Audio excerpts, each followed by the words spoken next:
My daughter looked at the TV screen. Then she looked at me. Then back at the screen. And I just stood there in her doorway, the one she told me never to come to, holding a casserole dish I'd driven 4 hours to deliver, watching her face shift into something I hadn't seen in 3 years. Something that looked a lot like shame. That was Christmas morning. And the woman on that news segment was me.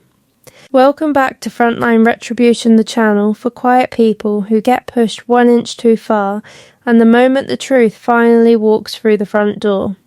If you've ever been the one who showed up when nobody was watching, this story is for you. Drop a comment and be sure to subscribe. My name is Renee, 51 years old, east side of Dayton, Ohio.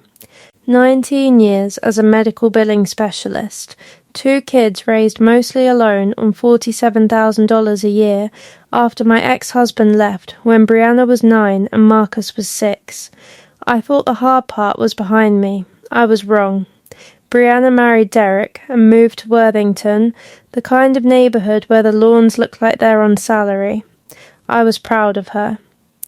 Genuinely, but something shifted after the wedding. The Sunday calls stopped. When I visited, Derek disappeared into his office and Brianna followed, and I'd sit alone watching HGTV until it felt impolite to stay. What nobody knew, not Marcus, not anyone, was that I'd been sending Brianna $200 a month since the wedding. I saw the way she winced when Derek mentioned their credit card balance, so I sent it. Venmo, note said for the house. She never mentioned it. Neither did I. The invitations dried up. No Thanksgiving.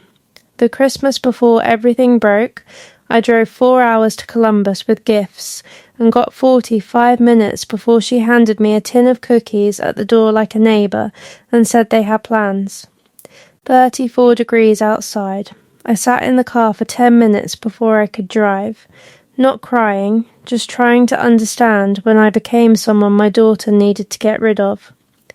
Then, in March, I got laid off. 19 years gone. 6 weeks severance and a signed card from the office. I called Brianna from the parking lot. She said, "Oh, Mum, that's rough." Told me she had a call in 5 minutes and would check in later. She didn't call back for 11 days. The real break came in October. Unemployment almost gone. I called and asked if I could stay with them a few weeks while I figured things out. She went quiet. Then, "Mum, I've talked to Derek. We just don't think that's a good idea. You can be a lot, and we don't want stress in the house. I can be a lot." The woman who made herself smaller for 23 years so everyone else had room. Then she said the part I haven't been able to unhear. "I think it would be better if you didn't come for Christmas either. Things are just easier when it's simpler." I said okay, and I hung up. November was cold and flat.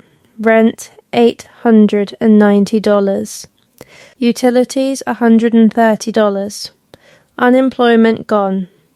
I stopped sending the $200. She didn't ask. She didn't notice. I was living on eggs and canned beans from the Save a Lot on Salem Avenue. Heat set to 62 degrees because every degree above that cost money I didn't have. Marcus called from Louisville when he could construction work, a wife, 2 small kids. He said, "Ma, let me talk to Brie." I told him to leave it. I wasn't going to let her think she'd broken me. Christmas Eve, I watched a Hallmark movie I'd already seen and went to bed at 9:30. I bought myself 1 gift of vanilla candle from Walgreens, lit it on the kitchen table. Thought about Brianna at 7 years old, refusing to open presents until I was sitting right next to her. How she used to call Christmas our holiday like we'd invented it. That night I made a decision. I was done being small. Back in September, I had applied on a whim to a non-profit called Second Voice in Columbus Patient Advocacy, helping families fight wrongful insurance denials. They needed someone who knew medical billing from the inside. I almost didn't send the application. They called in January, said they'd lost it in a software transition and just found it. Was I still interested? I said yes before she finished the sentence. Salary, $52,000 more than I'd ever made.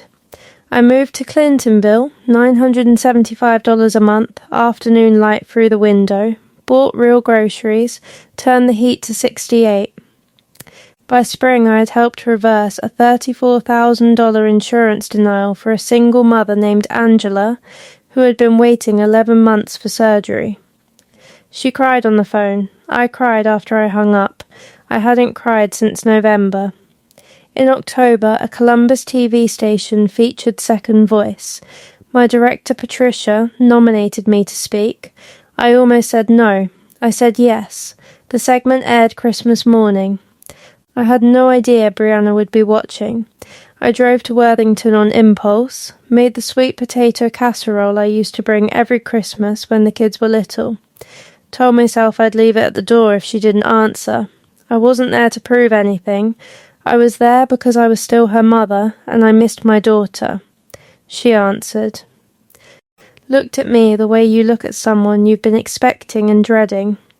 Then from the living room, Derek said, "Bree, you need to come see this." I followed her eyes to the TV. And there I was, local Columbus news. Patricia beside me. The anchor saying my name, saying I had helped over 200 Ohio families recover nearly $1.2 million in wrongfully denied insurance claims in my first year. The camera cut to me saying, "I know what it feels like to be the person nobody calls back. I just decided I wasn't going to let that be somebody else's whole story." Brianna was very still. I stood holding the casserole dish. Didn't say I told you so. Didn't say you left me in a 62-degree apartment eating beans and called me too much. Said nothing. She turned around, eyes wet, and in the voice I remembered from when she was small and ashamed, she said, "Mum." I didn't know, and I said, "I know you didn't. Do you have room for the casserole dish?" She stepped back and let me in. Here's what nobody tells you about being pushed out by people you love. They assume you're going to fall. And sometimes you do. You eat beans in a cold apartment and light a Walgreens candle and try to make it feel like enough. But the falling isn't the end of the story. It's just the part that proves you can get back up without anyone helping you. The $200 a month, she didn't know what it cost me.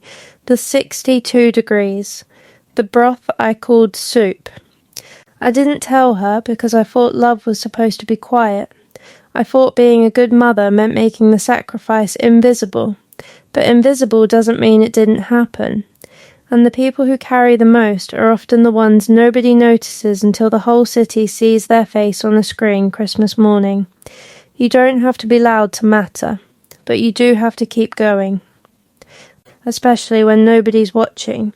If this story hit you somewhere real, you know what to do. Subscribe to Frontline Retribution and don't forget to drop a comment below.